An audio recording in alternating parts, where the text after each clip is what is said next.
We have a wonderful speaker today. His bio reads more than one single-spaced typewritten page. He's got too much of a tan to be a hard-working Iowan at this time of year, but we do very much appreciate Wesley J. Smith for being here this morning. He is an attorney and an award-winning author. He is a senior fellow at the Discovery Institute Center on Human Exceptionalism. He's also a consultant to the Patients' Rights Council and a special consultant to the Center for Bioethics and Culture. And he has been named by the Human Life Foundation as a great defender of life for his work against assisted suicide and euthanasia. He left the full-time practice of law in 1985, so he does have a conscience. No, just kidding. He has written quite a number of books. I would like to highlight one. That is a book called Forced Exit, Euthanasia and Assisted Suicide, and the New Duty to Die. He's been highly acclaimed for much of the work that he's done through the books that he has written. He's often called upon by members of the legislative and executive branches of government to advise on the issues within his fields of expertise. He is an international lecturer and public speaker, appearing frequently at political, university, medical, legal, and many other, including religious gatherings across the United States and around the world. Would you please welcome our featured speaker, Wesley J. Smith.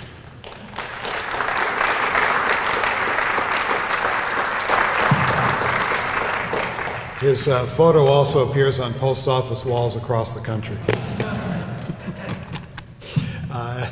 Yes, coming from California, it's always wonderful to be invited to the Sun Belt. I got up today and I looked out the window and I thought, what is that white substance floating out of the sky? Well, thank you for having me. I've been to Iowa before. The last time I was here, I was in a tornado. So next time Iowa Right to Life calls me, I think I'll notice the identity on the phone and just not pick up. In fact, that tornado, we went into a Dairy Queen, the sirens went off. I said, is that what I think it is? Kim, the former director, said, yes, it is exactly what you think it is. We went into a Dairy Queen, and I went up to the fellows and I said, if the tornado hits, do we take shelter in the freezer? And the fellow says, well, we do. And I said, oh, great. So I sat down, and then the hail came down so hard it knocked the roof in. And we're about 20 feet away as the weather's coming into the little restaurant, and I took out my cell phone and I called my wife and I said, well, honey, I don't think there's a problem. I just want you to know I may be in a tornado and I love you. At which point she screamed tornado, and anyway, so that's my memory of Iowa.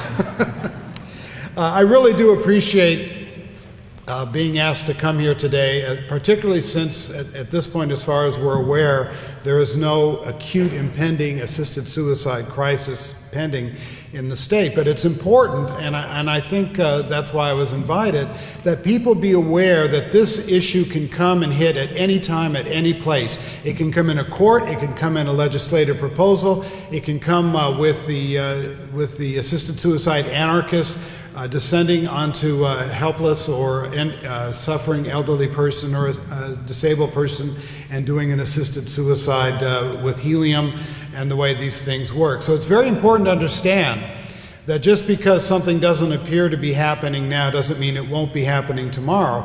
And also that when it does come, and believe me, they will be pounding on the door, that you're aware of why these things are happening, what it is that's being argued, and prepared to get into the fray and beat back the culture of death. It's very, very important. And I'd like to just give you one illustration of why it's important. And this is a true story out of the United Kingdom, which is suffering from a real attack by the culture of death. And this young woman, very disturbed young woman, suicidal, very depressed, had attempted suicide several times previously. And then one day she was in that terrible dark state, and she again decided that she wanted to die. She drank antifreeze as a way of killing herself. Talk about self-loathing. Talk about despair. And then she called the ambulance, ironically, but then pinned on her blouse a note saying, "I don't want to be treated." They brought her into the emergency room. The doctors looked at that note, and in what I call terminal non-judgmentalism, they just said, "Oh, well, we can't do anything." And they sat and they watched that young woman die over a period of 24 hours. Not pleasantly either. You don't die pleasantly when you drink antifreeze. How would such a thing occur? That doctors, of all people, would sit and watch a young woman die. A young woman who is clearly disturbed. This isn't the same thing as a cancer patient saying, I'm done with chemotherapy. This is a suicidal person that the doctors, let's say, helped complete what she tried to do and couldn't accomplish.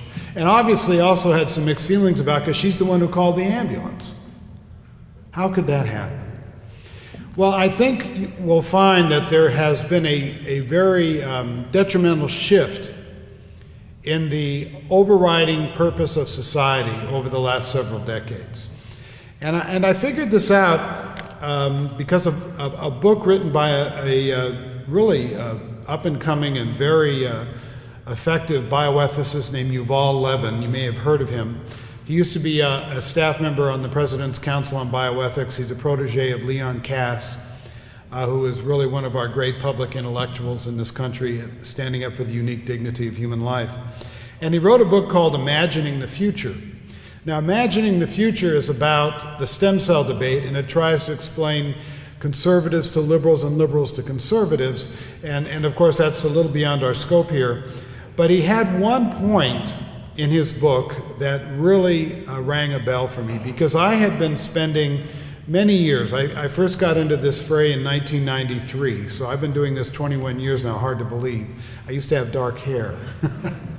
And I used to think, why now? Why euthanasia now? 100 years ago, if you got appendicitis, you did die in agony.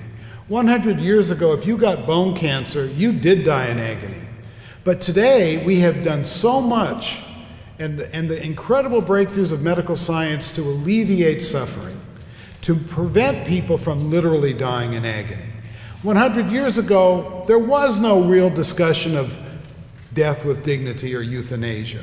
Now, when the need, it would seem, would be far less, that's all you hear about anymore.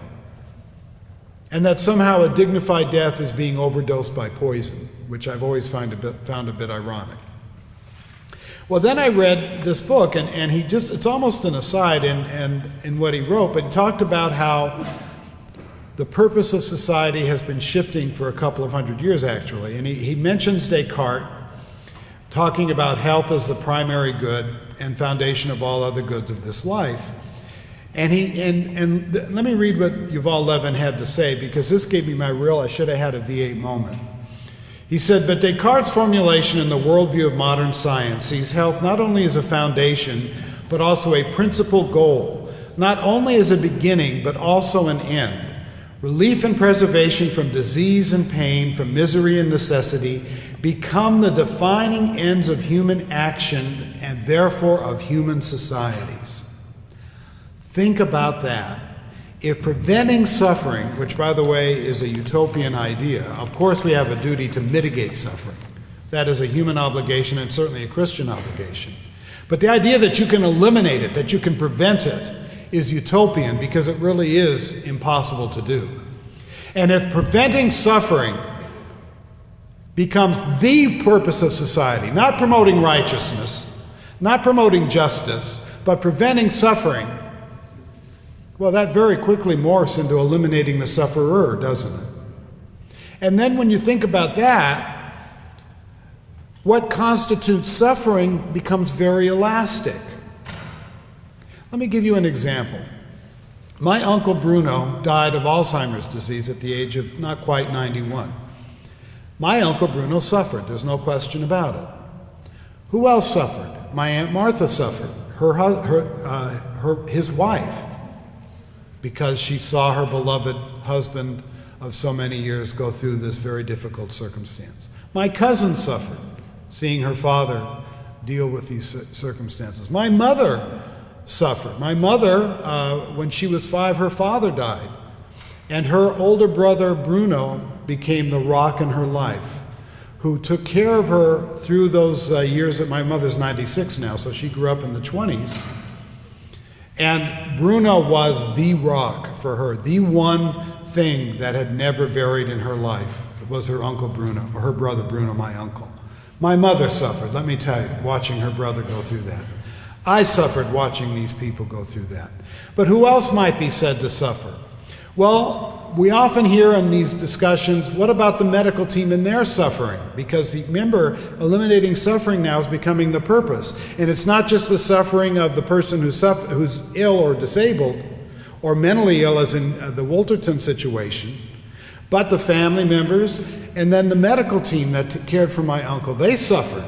It's not easy to look after 50 elderly people who are walking around clutching teddy bears, as I saw in that Alzheimer's unit my uncle was in. He got wonderful care, but it's not easy. The people who work in those facilities have to have a very tough heart, because it's heartbreaking to watch people in this circumstance of debilitation and dementia. And who else might be said to have suffered? The society, for the cost it took to take care of my Uncle Bruno. And that's why you're seeing in society today a lot of discussion about the need to cut costs and cut care, that even from people who want it. So all of these things get thrown in together. And so the answer to the why now question is because we have changed the overriding purpose of society to making sure no one suffers, which is astonishingly dangerous, because that's a huge difference from saying that when people suffer, we show compassion, we take some of their suffering on our shoulders. That's what the root meaning of compassion is, to suffer with. And we ease their burden. If you think you can eliminate all burdens, you're going to twist society into a pretzel. And that's what we see today. So that a woman like Carrie Wolterton can go into an emergency room and be allowed to just die after drinking antifreeze. Back in 1993, I mentioned, I had my first experience with this issue. I had a friend in 92, actually, who committed suicide under the influence of the Hemlock Society. And I really had very little understanding of this issue at that time. I was doing other things. I was very happy. And but I was very disturbed by what happened. Her name was Frances. She killed herself on her 76th birthday. She called it her final passage, this I now knew gobbledygook talk from the assisted suicide euthanasia movement that is the verbal hemlock, honey to help the hemlock go down. And she ended up killing herself by taking an overdose and putting a plastic bag over her head, as she had been taught in Hemlock Quarterly literature that I saw. And I was so upset that basically these people had, her friend, she was a very depressed woman, Frances. This is in the introduction to my book, Forced Exit, that was referenced earlier. She was a very depressed woman, had some minor diseases. She even had leukemia that was treatable. But that wasn't the point. The point was she was looking for an excuse to have an exit. And these, I call them the whispers of strangers. You had this organized group of people, euthanasia assisted suicide advocates, then called the Hemlock Society, which has at least the virtue of honesty. Today it's called Compassion and Choices, so you can see how the verbal engineering has been used. It's compassion, and all of these kind of buzzwords that are focus grouped and polled to see what society will accept. But they taught her how to do it. They told her the toxic drugs to take. They told her how to use a plastic bag. They had proselytizing for suicide. There were stories of good suicides, which is a hallmark of euthanasia advocacy. I remember one where I was so stunned. And Frances had underscored this in yellow. My loved one laughed and giggled and seemed to relish the experience. That's a quote from this letter in the Hemlock Quarterly. I was so stunned. I remember it now 21, 22 years later. They gave her moral permission to kill herself and then taught her how to do it. And I was so upset because so many of us had tried to help Frances stay with us that I wrote my first anti-euthanasia piece, not knowing it was going to be the first of many, in Newsweek, and it was called The Whispers of Strangers. It actually came out on June 28th, 1993, and it changed my life because of it I met Rita Marker. How many of you know Rita Marker? Was the International Anti-Euthanasia Task Force, now it's the Patient Rights Council. And I'll tell you, they have done more to prevent euthanasia and assisted suicide from being legalized around the world than any other organization I know, with the exception of the Catholic Church, because of her indomitable work. And because of this piece, I met her. She kind of dragged me kicking and screaming into the issue, and here I am.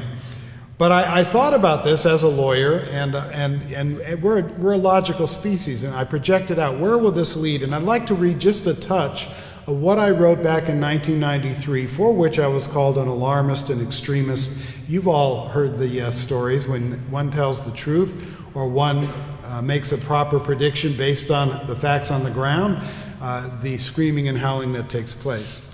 So this is what I wrote back in 1993. Of greater concern to me is the moral trickle-down effect that could result should society ever come to agree with Francis. Life is action and reaction, the proverbial pebble thrown into the pond. We don't get to brave new world in one giant leap. Rather, the descent to depravity is reached by small steps. First, suicide is promoted as a virtue. Vulnerable people like Francis become early casualties.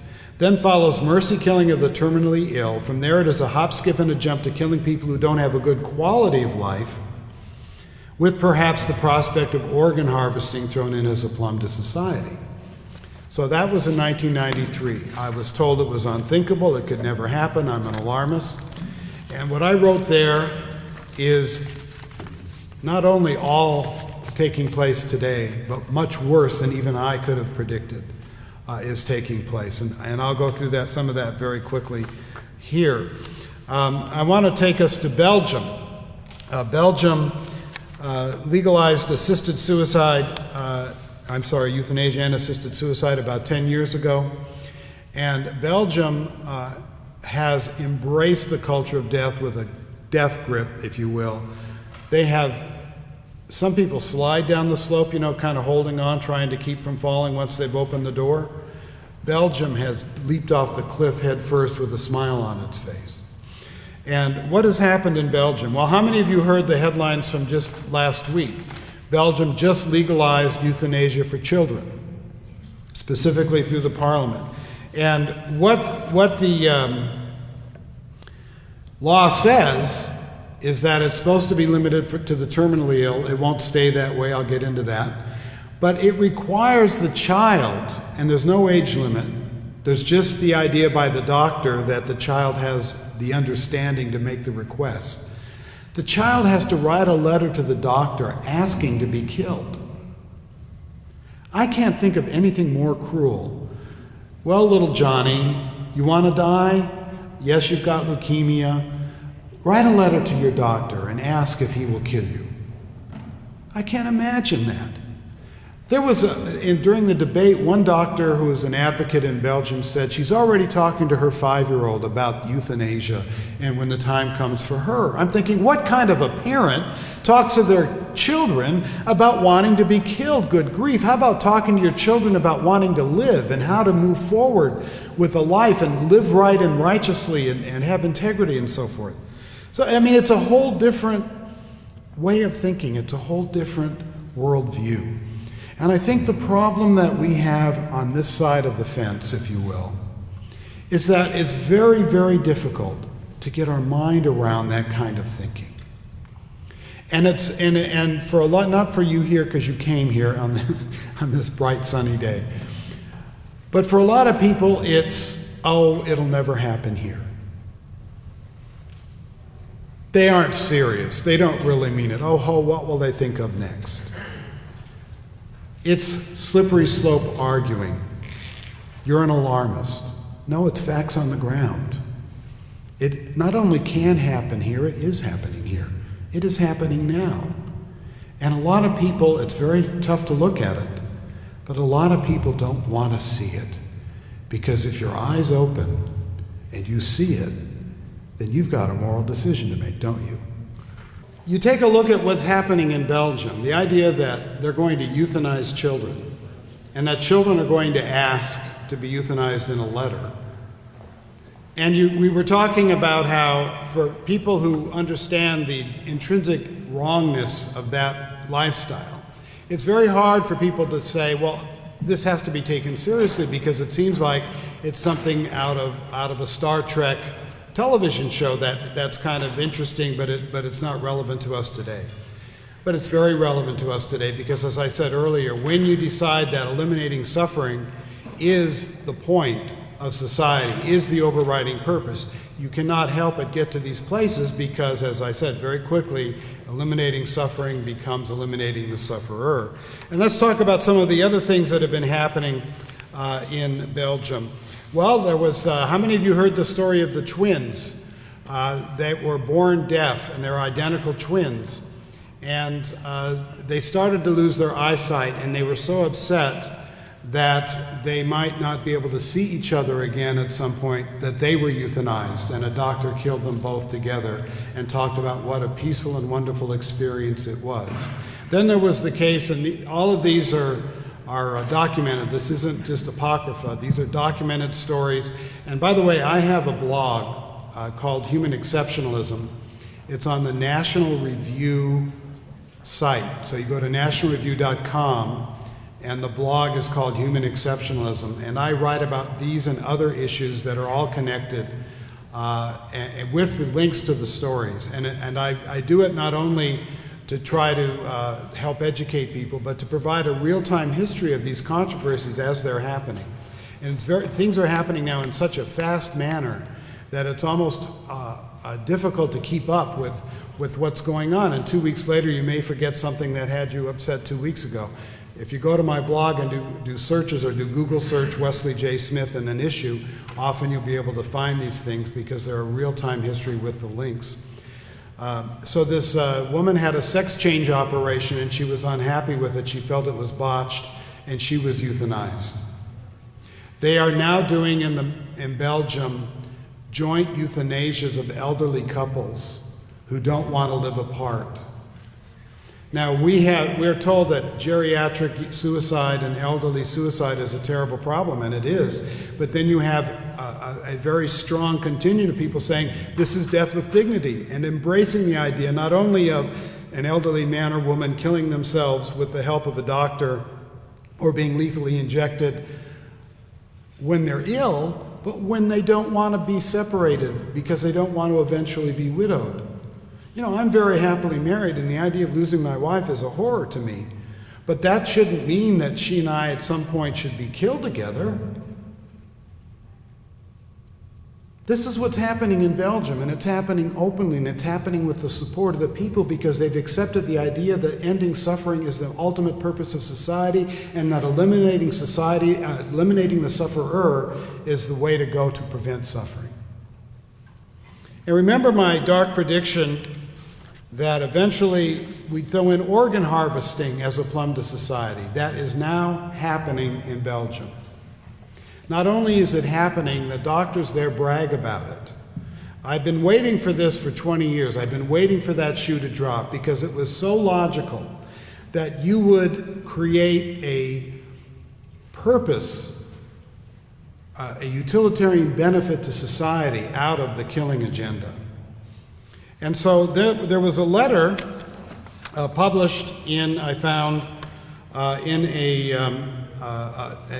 professional journal called Transplant International. Now think about this.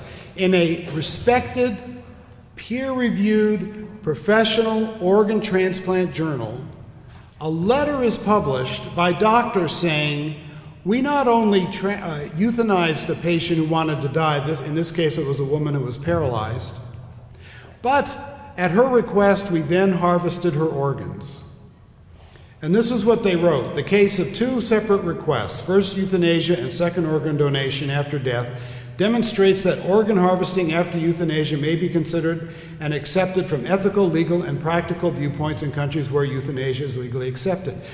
Here's what they're saying. We did it. That means it's ethical. Let's go. And since then, there have been symposia held in Belgium, urging doctors to be on the lookout for disabled patients with neuromuscular diseases such as multiple sclerosis or mentally ill patients who want to die because they have the best organs. And then I read in another professional journal about the successful transplant of lungs from 4 patients who were euthanized first. 3 had neuromuscular disabilities and 1 was mentally ill. And the irony of the mental illness made me almost scream. This was a self-harmer. The person who was mentally ill and was euthanized was a self-harmer.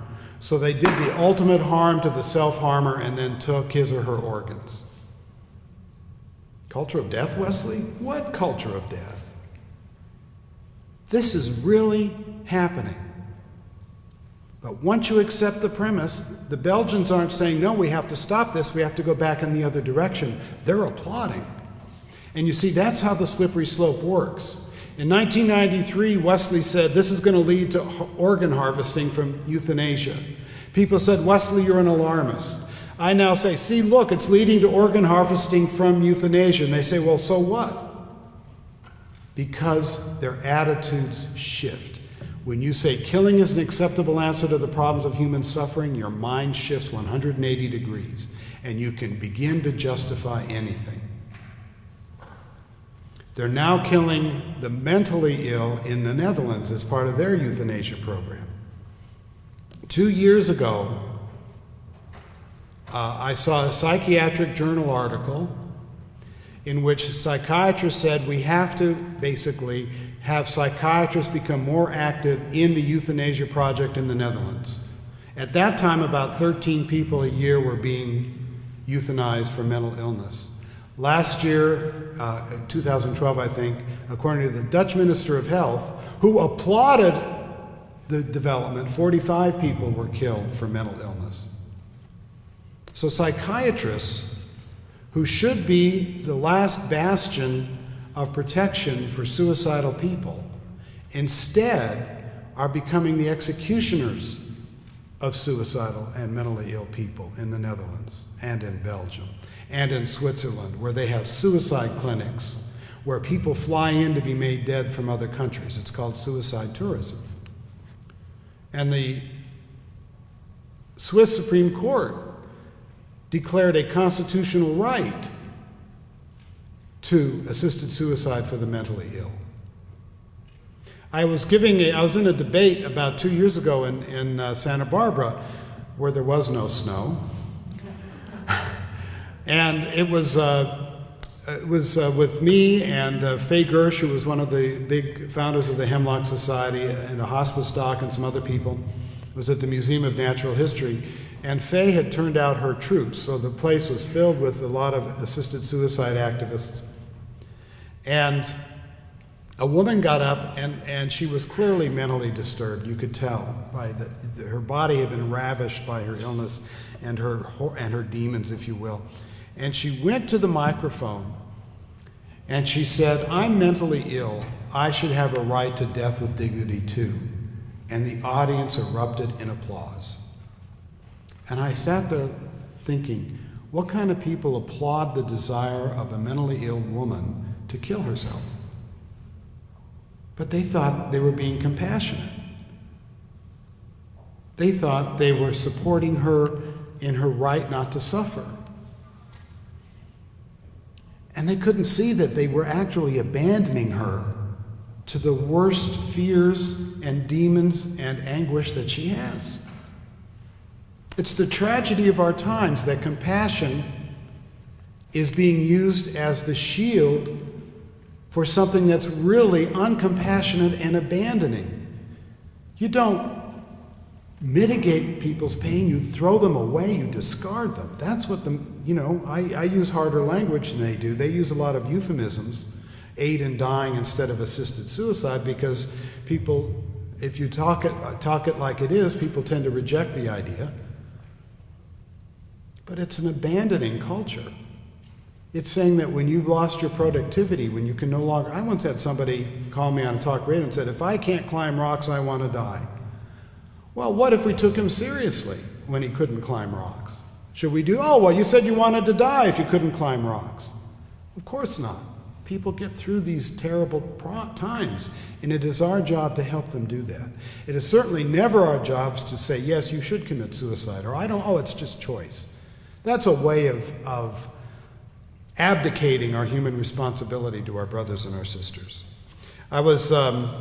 This idea of mentally ill euthanasia has been going on in the Netherlands since the early 90s because of a court case.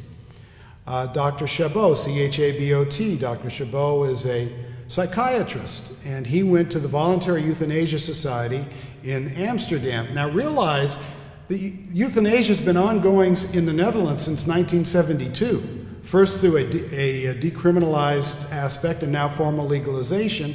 So people who were dying or people who were very disabled, people who were chronically ill, they could get euthanasia. Yet the Voluntary Euthanasia Society keeps wanting more and more and more, because once the demon is unleashed of euthanasia and assisted suicide, it's like that plant in Little Shop of Horrors. Feed me. It's never satisfied. Always wants more. There's always another step that needs to be taken. There's always a broader latitude that must be granted if somebody wants to die. And this doctor met this woman at this Voluntary Euthanasia Society, this psychiatrist. She wanted to kill herself because her 2 children had died. And of course, we can all understand the terrible anguish that experience would have left her with. Her name was Tilly. And her desire was to be buried between her 2 dead children. Her husband had left her, he had abused her in the past, and now she lived for one thing, which was to be made dead so she could be buried between her 2 dead children. The psychiatrist saw her 4 times over about 5 weeks. He never tried to treat her, and then he made her wish come true. He killed her. The Dutch Supreme Court said, yes, suffering is suffering. It doesn't matter whether it's physical or mental. This was the right thing to do. And that's the logic of assisted suicide and euthanasia. People in this country, advocates in this country, say, oh, it's just going to be limited to the terminally ill. That's subterfuge. That's political tactic. Because people are not yet ready for killing the mentally ill, except, as I mentioned at that appearance in Santa Barbara, the advocates for assisted suicide certainly are. But their leaders know that the American people aren't. So they pretend it's just a tiny little opening, a safety valve, if you will. They spread horror stories of people suffering and of being kept alive by machines when they don't want to be. Well, that once was a problem. Today the problem is getting the machines when you want them.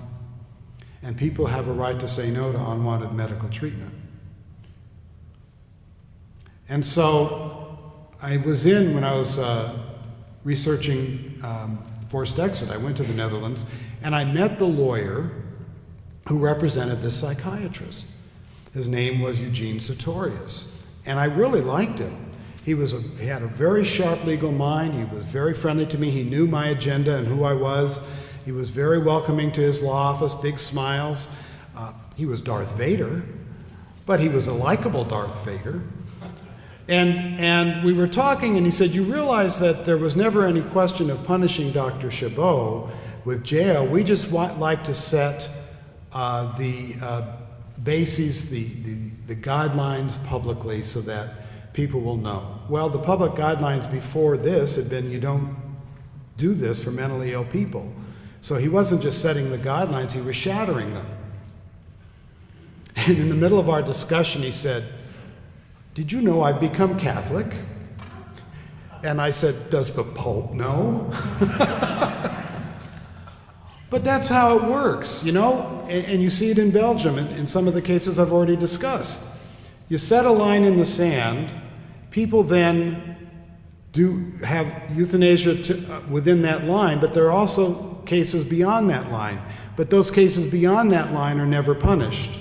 And then eventually the doctors say, well, we have to bring the law up to the current standards of practice. And then the line shifts and the whole pattern begins again.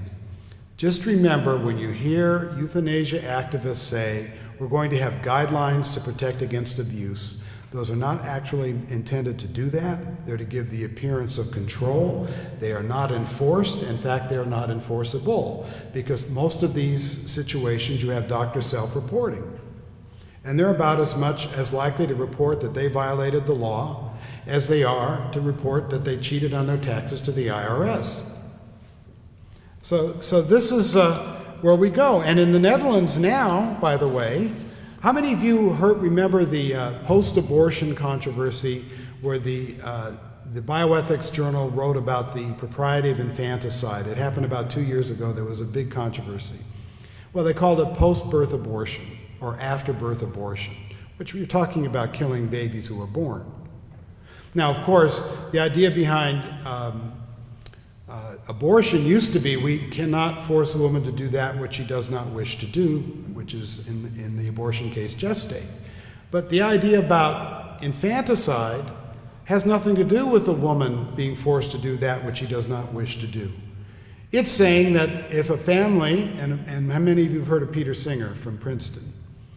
It's saying that if a family doesn't want this child that's born, that child can be killed. Well, that's happening in the Netherlands. This is from The Lancet. 8% of all infants who die in the Netherlands are killed by doctors. Not 8% of all infants, but 8% of all infants who die. It's technically murder in the Netherlands. It's never punished.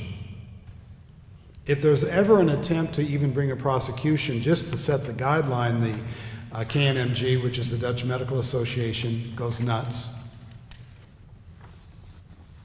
They're so confident in their ability to kill babies, and these babies that are killed are born with terminal illnesses or serious disabilities, that they've even published a bureaucratic checklist protocol on which babies to kill, called the Groningen Protocol, Groningen. Look it up on Google. And you'd think that the medical system around the world would be horrified. The idea, doctors were hanged after World War II for infanticide, for killing disabled babies. And by the way, that wasn't the Nazis, that was eugenics. No doctors were forced by the Nazis to kill babies. Doctors in Germany did it because they'd been taught the eugenics poison, that there's such a thing as a life unworthy of life. And they did it even after the war ended. You had infanticides going on. Well, some doctors were hanged for that. Now, Dutch doctors publish protocols and call it compassion. And it was published with due respect and serious conversation in the New England Journal of Medicine, because the Hippocratic Oath has been euthanized. Doctors don't even take it anymore. Why don't they take it anymore? Well, it prohibits abortion. It prohibits assisted suicide. It prohibits sex with your patients. Hippocrates lived, 500 years before Christ? Understood the importance of doctors looking at the individual life of each patient as having equal value. Hippocrates said that doctors should make should not distinguish between masters and slaves, for goodness sakes. In a society in which slavery was considered unremarkable. And yet today we are saying that doctors, when somebody asks, perhaps terminally ill, perhaps seriously disabled, perhaps mentally ill, who want to die, rather than give them suicide prevention, we should give them doctor-assisted death, killing. And it's against everything that the hospice movement stands for. Hospice is true aid in dying because it cares for people. It alleviates their symptoms. It provides community input. It makes sure nobody dies alone. I was very honored to interview the founder of the modern hospice movement, Dame Cecily Saunders, for my book, Culture of Death. She gave me 30 minutes. I was so thrilled. The suffering that, because of her work, has been ameliorated can't even be quantified. My dad died in hospice. I've had friends die in hospice without suffering, with good care. We're going to have Q&A, right? We can have it during the panel, or we can have it first, whichever you Which would you prefer? I think during the panel. Okay, so, okay, I just got a time extension. Hospice? Yeah, I was just thinking, I wanted to tell a story. My father died in hospice, as I was saying. Dame Cecily Saunders died in her own hospice. She was once asked, "How do you want to die?" And she said, "Of cancer." Well, that makes your eyes bug out. And someone said, "Why do you want to die of cancer?" And she said, "Because that way I'll have time to say goodbye to my family and I know that I can have my symptoms alleviated." And that's actually what happened to her. She died in her own hospice. I was a hospice volunteer for a long time. And my first patient was named Ernie. And Ernie was this, I'm half Italian, so I have a affinity for Italians. Ernie was this old Italian man. And he'd been a restaurateur. He was in his 90s. He had terrible congestive heart failure. And I came in, this was my first hospice patient as a volunteer, and I was very nervous. And they left me alone with Ernie, and he fell into my arms. And he said, "I want to die, I want to die, I want to die." I said, "Ernie, why do you want to die?" He said, "I'm a burden, I'm a burden, I'm a burden." That's really what we get into when you take a look at assisted suicide in Oregon. People are not dying because of pain, having suicide because of pain. They're having it because they're worried about being a burden. They're having it because they're worried about losing the ability to engage in enjoyable activities. They're worried that they will not be dignified. How do we look at our dignity? We're each a mirror to people. If you walk into somebody who you know who's very ill, and perhaps they don't look well, obviously, and perhaps they may not even smell well, and you make a face, they picked up the idea they're no longer us, but them. That they do not have dignity. And assisted suicide basically says, you're right. You are a burden. You're right. You will have a terrible future the rest of your life. You're right. Your life isn't worth living. You're right. There's no dignity. The dignity is in snuffing out your life, not in living it. So Ernie is, "I'm a burden." I said, "Ernie, your son's come to live with you. Your daughter-in-law loves you. You're not a burden. I'm a burden, I'm a burden." Well, I would come to see Ernie once a week. And it's amazing. He showed me something. I think love is like a savings account. When you give it, it's going to be there to be withdrawn when you need it. And every time I was at Ernie's house, and this would be different days of the week, people were knocking on the door, bringing by cookies, bringing by cakes, talking to Ernie, wanting to see Ernie, and I saw Ernie's whole attitude begin to shift. And there was one fellow in particular. Let's call him Joe. I don't remember his name. And Joe would come over every time I was there, which means Joe came over a lot, because one day I'm on Tuesday, one day I'm on Thursday.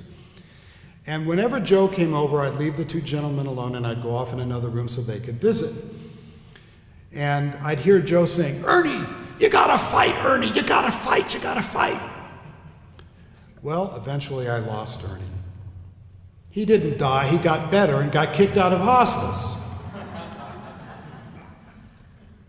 And the last day I was with him, he was now in a very happy mood, and he took out his mandolin and he said, "I'm going to play, Wesley, I'm going to play you a mandolin solo." And he played a song for me. And then he said, "Wesley, you know my friend Joe?" I said, "Yeah." He said, "You stay away from Joe, Wesley." I said, "Why?" "He's an undertaker." But I want to think about Ernie back when he was saying, "I want to die, I want to die, I want to die." The people who think the answer to that is a poison pill would say, "Of course you do." And they would have given him the pills, and he wouldn't have lived long enough to get past the darkness to the point where he got kicked out of hospice. and they would have congratulated themselves on their great compassion. And they would have looked at all of us in this room and said, oh, you people are so uncompassionate, you want people to suffer. But who are the real uncompassionate ones?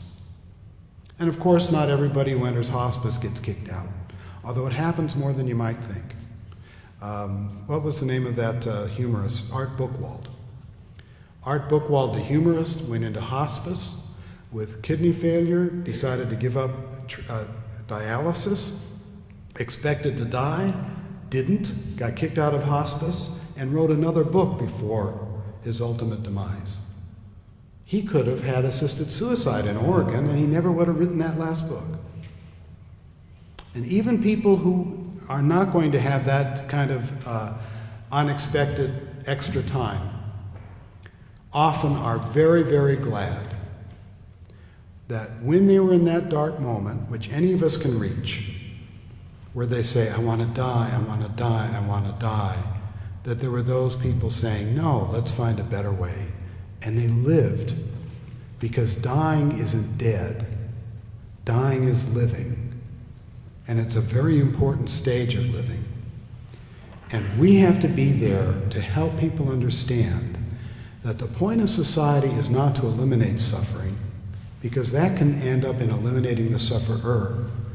The point of society, one point, is to be compassionate and suffer with people so that they can live until their last breath, knowing they are loved, knowing they are included, and knowing they matter. Thank you.